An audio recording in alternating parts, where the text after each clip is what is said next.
Hi friends, this is your Kiran. Welcome back to Kiran Rao Big Boss channel. Bigg Boss season 9 and week 10. So మీరు nomination episode అయితే చూసుంటారు. ఈ video అయితే episode ముందే చేశాం. ఎందుకంటే ఆల్రెడీ 10 మంది నామినేషన్లోకి వచ్చారని లీక్ అయితే వచ్చింది. అది కూడా సరైన నామినేషన్ పాయింట్స్ లేకపోవడం వల్ల అందరినీ నామినేషన్లో వేశారు. మళ్ళీ ఇమాన్యుయల్ కూడా పవర్ అస్త్ర ఉపయోగించి తన నామినేషన్ నుంచి బయటపడ్డాడు. సో ఇదైతే బిగ్ అప్డేట్. నేను వస్తా అని మళ్ళీ వెనక్కి వెళ్ళాడు ఇమాన్యుయల్. సో వీడియో చూసే ముందు అందరూ వీడియోని లైక్ చేయండి అండ్ కామెంట్ చేయండి ఈ వీక్ మీ ఫేవరెట్ ఎవరు అనేది అండ్ సబ్స్క్రైబ్ చేసుకోండి ఎర్లీ అప్డేట్స్ కోసం. సో వీడియోలోకి వెళ్ళినట్లయితే 10 మంది నామినేషన్లోకి వచ్చారు, ఒక ఇమాన్యుయల్ తప్పించి. అండ్ ఇప్పుడు మనకు ఆపరేషన్ దివ్యాన్ని స్టార్ట్ చేశారు. ఎందుకంటే చాలా బిగ్గెస్ట్ పిఆర్ టీమ్ అయితే తనుజాకి వర్క్ చేస్తూ ఉంటుంది బహుశా. అండ్ ఆడియన్స్ కూడా మెల్లిగా ఇన్ఫ్లుయెన్స్ అయిపోయారు. సో తను ఎదురు తిరిగింది కాబట్టి తన ఎలిమినేషన్ అని చెప్పి అయితే గట్టిగా ఫిక్స్ అయ్యారు. సో ఓవరాల్గా దివ్య అయితే బ్యాడ్ అయిపోయింది ఆల్మోస్ట్. సో తనుజాకి ఎవరైతే ఎగనిస్ట్ ఉన్నారో వాళ్ళ ఓటింగ్ అయితే వస్తుంది, ఒక పర్టికులర్ ఓటింగ్ అయితే ఉంది. సో ఒకవేళ వీళ్ళంతా నామినేషన్లో లేకపోతే ఆ ఎగనిస్ట్ ఓట్స్ అని తనుజ ఓటింగ్ ఇదంతా కూడా గౌరవ్ నిఖిల్కి పడి ఎలిమినేషన్ డేంజర్లో ఉండేది. కాకపోతే ఇప్పుడు ఎవరి ఫ్యాన్స్ వాళ్ళకి వేసుకోవాల్సిన పరిస్థితి అయితే వచ్చింది. సో ఓవరాల్గా ఆపరేషన్ దివ్య అయితే కాస్త ఫెయిల్ అయినట్టే ఆల్మోస్ట్. అండ్ అదేవిధంగా సుమన్, సంజన అందరు ఉన్నారు. సంజనకు తన ఓటింగ్ తనకైతే డెఫినెట్గా ఉంది, మంచి ఓటింగ్ అయితే సంజనకు వస్తుంది.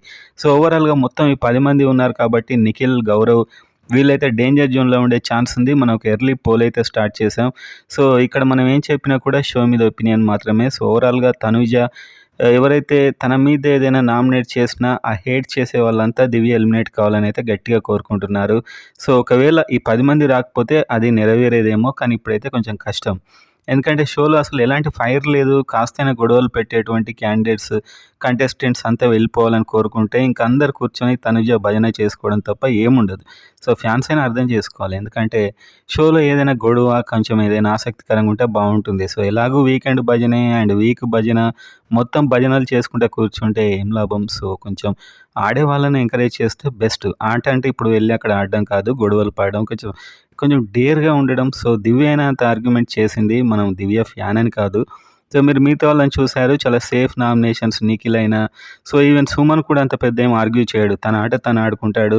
సో ఒకవేళ మీరు ఆలోచించండి, 11 మంది సుమన్లు ఉంటే హౌస్లో ఎలా ఉంటుంది, మీరు టీవీ చూస్తూ హాయిగా పడుకుంటారు. సో అలాంటి కంటెస్టెంట్స్ కంటే కొంచెం ఫైర్ ఉన్న వాళ్ళు కొంచెం చివరి దాకా వస్తే కొంచెం బెటర్.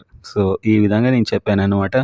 సో ఈ ఆపరేషన్ దివ్య అయితే కొంచెం వాయిదా పడినట్టే. ఇప్పుడు అక్కడ కనిపించే పోల్ మాత్రం ఇప్పుడే స్టార్ట్ చేసాం, అందుకే ఓటింగ్ అలా దాన్ని ఓటింగ్ చూడకండి, నామినేషన్ లిస్ట్లో అనేది చూడండి, డిస్క్రిప్షన్లో లింక్ ఉంటుంది, కావాలంటే అక్కడికి వెళ్ళి ఓటేయండి. సో యాక్చువల్ రిజల్ట్ నేను ఎర్లీ మార్నింగ్ వీడియోలో మళ్ళీ పోస్ట్ చేస్తాను. సో దాని అయితే ఒక నామినేషన్ లానే చూడండి, అది రిజల్ట్ అయితే ఇప్పుడే స్టార్ట్ చేశాం కాబట్టి యాక్యురేట్ ఉండకపోవచ్చు.